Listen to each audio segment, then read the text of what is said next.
More space, more efficiency. I'm Bryan Moore, and this is Focus NNS.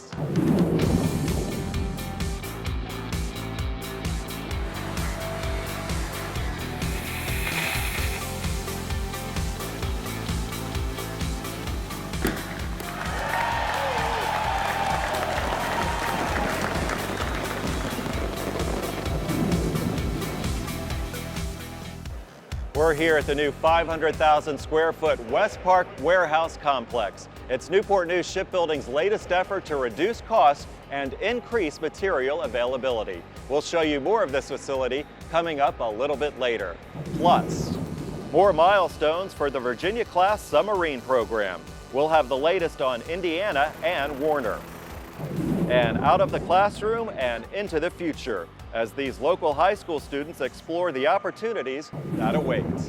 Those stories and more are coming up, but first on deck, hundreds of shipbuilders and special guests came to Newport News Shipbuilding for the Keel ceremony of Indiana, SSN 789. Aaron Pritchett with our communications division takes us there. It was more than 70 years ago that a ship built right here at Newport News Shipbuilding was named for the Hoosier State with the battleship USS Indiana. Today, the most advanced Virginia-class attack submarine in the world was front and center for a traditional keel laying ceremony that marks the beginning of construction for the Indiana SSN 789. Distinguished platform guests, ladies and gentlemen, and especially our sponsor, Diane Donald.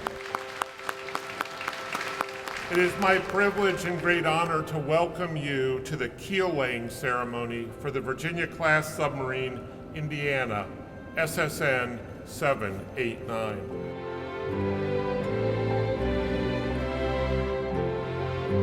What so proudly we hailed at the twilight's last gleaming.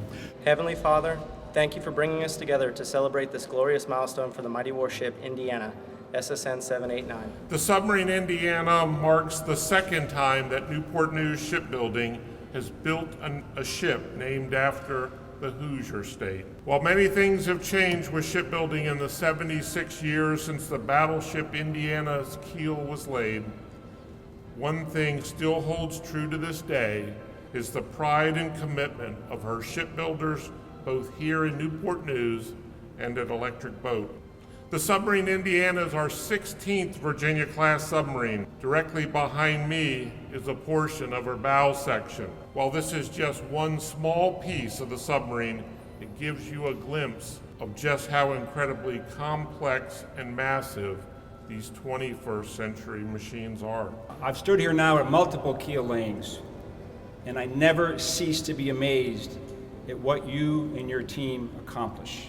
We talk every 6 months now about yet another milestone in a record of producing submarines ahead of schedule, under cost, highest quality ever, as if it were easy. It's not easy. And as we go forward, if we're going to continue to do that, your effort here needs the support of the entire country. So again, I thank you for what you do. The rest of us owe you the support so you can continue that magnificent performance. Today we officially welcome a new member to the ranks of our team, our sponsor, Diane Donald. While Diane's initials may be the only ones visible today, this submarine will also carry with her the names of her shipbuilders who sign their name to every job they perform. Shipbuilders who take great pride in building the finest submarines in the world for the world's greatest Navy. I have been seated in the audience in this shipyard for many events, but I gotta tell you, this view and this view are awesome. Growing up in the blue-collar town of McKeesport, Pennsylvania, during the height of big steel, I was surrounded by skilled tradesmen of all varieties.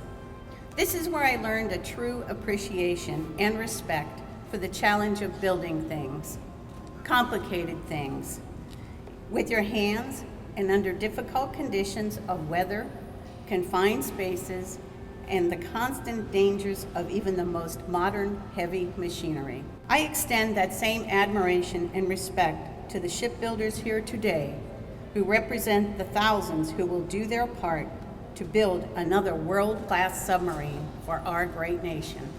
I look forward to visiting as often as I can so I can cheer you on as you ready the next big eye for sea. Now let's do it. And now the moment you've been waiting for, let me introduce our welder, Ms. Heather Johnson. This is a great honor. I know there's a lot of women that came in here before me that paved the way, and so this isn't just for me. I think it's for all the women.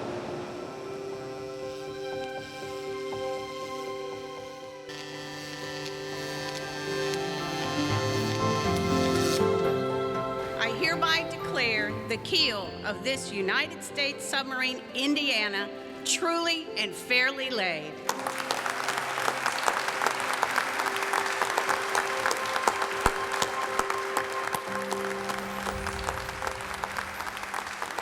More than 4,000 shipbuilders are working around the clock to bring the 16th Virginia-class submarine to life. For Focus NNS, I'm Aaron Pritchett. Back to you, Brian. Thank you, Aaron. And another important milestone for the Virginia-class submarine program, delivery for Warner, SSN 785. The submarine completed successful sea trials at the end of May through early June with aggressive operational tests that demonstrate the submarine's capabilities. We will have much more on the Warner delivery and sea trials in the next edition of Focus NNS. Now, let's take a look at some other news from around the yard. USS Enterprise CVN 65 moves back to her original birthplace in Dry Dock 11. The ship is being defueled under the current inactivation contract. Tugboats guided the ship down the James River about a mile to its new location, where work will continue through the fall of 2016. Enterprise is the first supercarrier powered by nuclear reactors and also the first to undergo inactivation. That includes defueling the ship's 8 reactors and preparing the hull for its final dismantlement.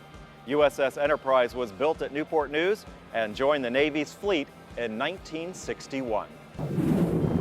The stars come out at Newport News Shipbuilding, the safety stars, that is. NNS has received the U.S. government's highest rating for excellence in workplace health and safety with its recertification at the prestigious star level of OSHA's Voluntary Protection Program, or VPP. OSHA awards the star only to those companies with comprehensive and successful safety and health programs. You'll see the VPP stars painted in a number of areas across the shipyard. Newport News Shipbuilding honors our military men and women at the annual Patriotic Festival in Virginia Beach.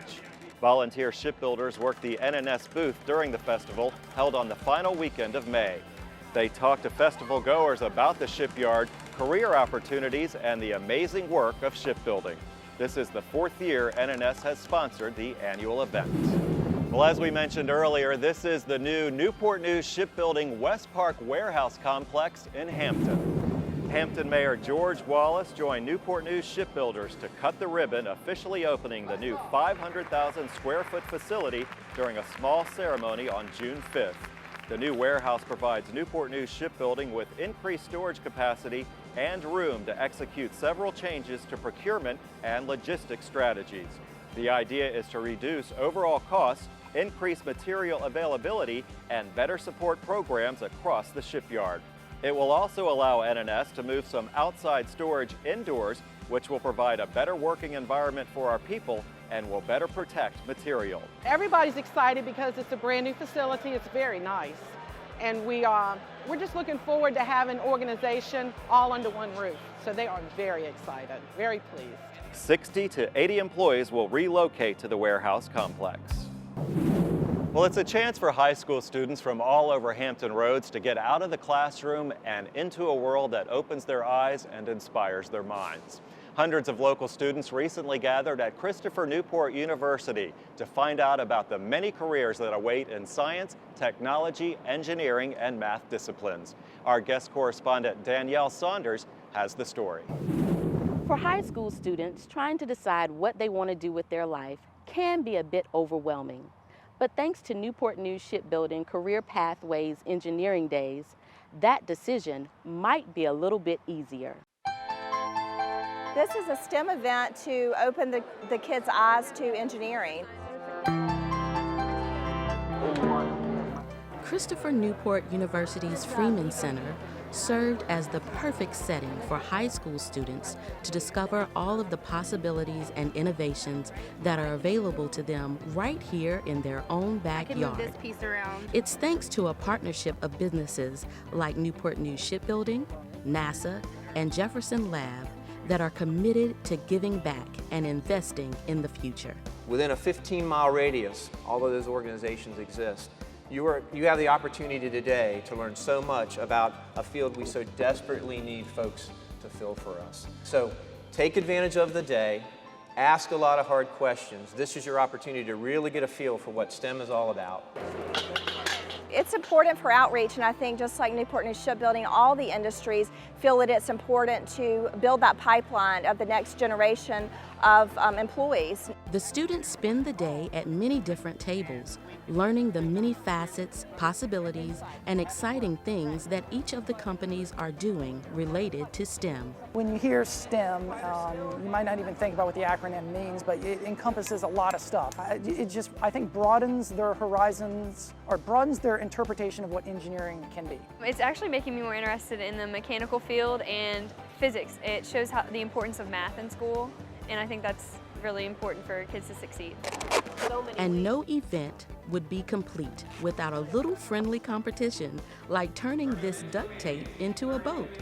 A lot harder than it looks, but it's an opportunity to get valuable hands-on experience and then start planning for their future. So this, being able to put my hands on it and work, and it maps out my future a little bit, and that helps me become a better student and a better person overall, a better leader. I think a lot of people don't even realize what gems we have in industry right here in the area. And so for them to get exposure and even possible internships they can get at younger ages right where they live and get exposure to these kinds of industries is a pretty big deal. It's pretty remarkable.